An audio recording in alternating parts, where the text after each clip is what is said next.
அன்பார்ந்த சகோதர சகோதரிகளே, இன்றைக்கி கருணக்கிழங்கு தோல் இருக்குல்லையா, அந்த சட்னி எப்படி இருக்குதுன்னு பார்க்கலாம்.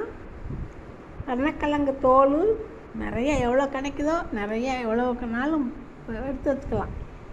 உளுந்தம்பருப்பு 25 கிராம், கடலைப்பருப்பு 25 கிராமு, தேங்காய் துருவல் நமக்கு தேவைக்கேற்ப, சீரகம், புளி, பெருங்காயம் எல்லாம் கொஞ்சம் கொஞ்சம், தக்காளி ஒரு 2 தக்காளி, வத்தல் ஒரு 5-6 வத்தல், உப்பு தேவைக்கேற்ப, அவ்வளோதான். கருணக்கிழங்கு வாங்கி ஒரு வாரம் கழித்து நல்லா வேக வச்சு தோலை மட்டும் எடுத்து வச்சுக்கிடணும். வானலியில் எண்ணெய் ஊற்றி உளுந்தம்பருப்பு, கடலைப்பருப்பு எல்லாம் போட்டு வதக்கி, தேங்காய் துருவல், சீரகம், வத்தல், தக்காளி எல்லாம் போட்டு வதக்கணும்.